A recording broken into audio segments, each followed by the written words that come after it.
All right, good morning, everybody. Good morning. It is the first Saturday of the week. Right. Monday.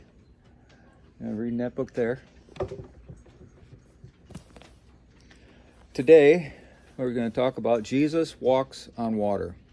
It's a 3-part parallel. Hopefully, we should be able to get through the whole thing. Maybe, maybe not. I don't know. We'll see how it goes. We'll see. Anyway, it starts off in Matthew chapter 14, starting at verse 22. Immediately after this, Jesus insisted that his disciples get back into the boat and cross to the other side of the lake while he sent the people home. After sending them home, he went up into the hills by himself to pray. Night fell while he was there alone. Meanwhile, the disciples were in trouble far away from land, for a strong wind had risen, and they were fighting heavy waves. About 3 o'clock in the morning, Jesus came toward them, walking on the water. When the disciples saw him walking on water, they were terrified. In their fear, they cried out, "It's a ghost!" But Jesus spoke to them at once. "Don't be afraid," he said. "Take courage. I am here." Then Peter called to him, "Lord, if it's really you, tell me to come to you walking on the water." "Yes, come," Jesus said. So Peter went over the side of the boat and walked on the water toward Jesus. But when he saw the strong wind and the waves, he was terrified and began to sink. "Save me, Lord," he shouted. Jesus immediately reached out and grabbed him. "You have so little faith," Jesus said. "Why do you doubt me?" When they climbed back into the boat, the wind stopped. Then the disciples worshipped him. "You really are the Son of God," they exclaimed. From there we go to Mark chapter 6, starting at verse 45. Immediately after this, Jesus insisted that his disciples get back into the boat and head across the lake to Bethesda while he sent the people home. After telling everybody goodbye, he went up into the hills by himself to pray. Late that night, the disciples were in their boat in the middle of the lake, and Jesus was alone on land. He saw that they were in serious trouble, rowing hard and struggling against the wind and waves. About 3 o'clock in the morning, Jesus came toward them, walking on the water. He intended to go past them, but when they saw him walking on the water, they cried out in terror, thinking he was a ghost. They were all terrified when they saw him, but Jesus spoke to them at once. "Don't be afraid," he said. "Take courage, I am here." Then he climbed into the boat, and the wind stopped. They were totally amazed, for they still didn't understand the significance of the miracle of the loaves. Their hearts were too hard to take it in. From there, we go to John chapter 6, starting at verse 16. That evening, Jesus' disciples went down to the shore to wait for him. But as darkness fell and Jesus still hadn't come back, they got into the boat and headed across the lake toward Capernaum. Soon a gale swept down upon them, and the sea grew very rough. They had rowed 3 or 4 miles when suddenly they saw Jesus walking on the water toward the boat. They were terrified, but he called out to them, "Don't be afraid, I am here." And they were eager to let him in the boat, and immediately they arrived at their destination. I still crack up thinking when the angels say, "Don't be afraid." Yeah. I wonder if it's the same word that Jesus uses. "Stop screaming." Yeah. Yeah. Stop screaming. It might be. It might be. I'm sure the angels are way more terrifying looking than Jesus was, because he looked exactly like us. Right. Yeah. But that is the translation from the original Hebrew text. original text. Yeah. And to English would be "stop screaming." It's not just the "don't be afraid." It's more oomph than Like that. It's calm down. Okay. Yeah. It's kind of how we would take. Anyway. Now for the commentary for Matthew. Seeking solitude was an important priority for Jesus, and that's also in Matthew 14:13. He made room in his busy schedule to be alone with the Father. Spending time with God in prayer nurtures a vital relationship with him and equips us to meet life's challenges and struggles. Develop the discipline of spending time alone with God. It will help you grow spiritually and become more and more like Christ.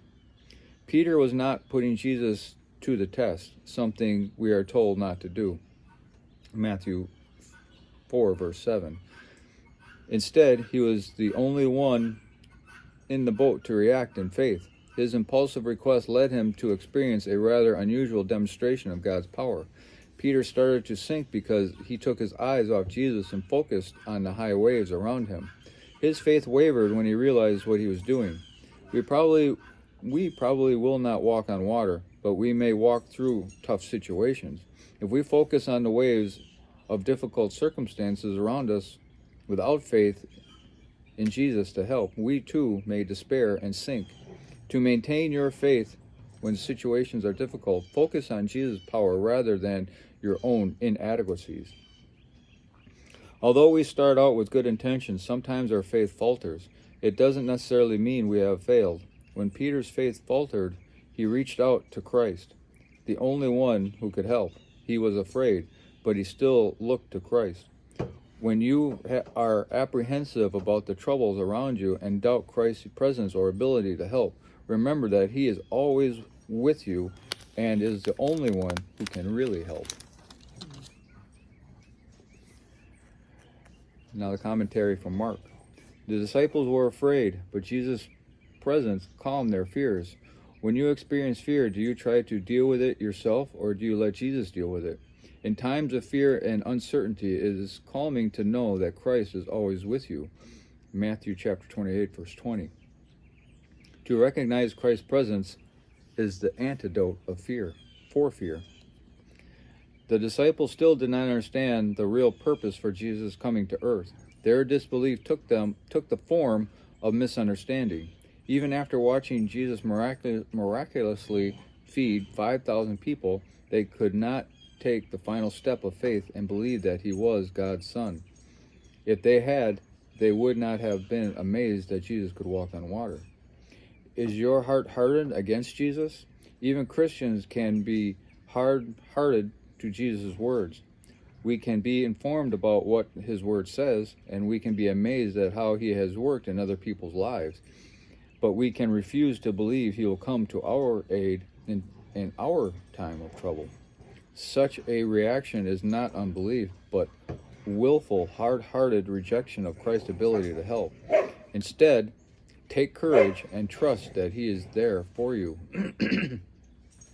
The Sea of Galilee is about 680 feet below sea level, 150 to 250 feet deep, and surrounded by hills. These physical features make it subject to sudden windstorms that would cause extremely high waves. Such storms were expected on this lake, but they were nevertheless frightening. When Jesus came to the disciples during a storm, walking on the water, 3.5 miles from shore, no less, he told them not to be afraid. We often face spiritual and emotional storms and feel tossed about like a small boat on a big lake. In spite of terrifying circumstances, if we trust our lives to Christ for his safekeeping, he will give us peace in any storm.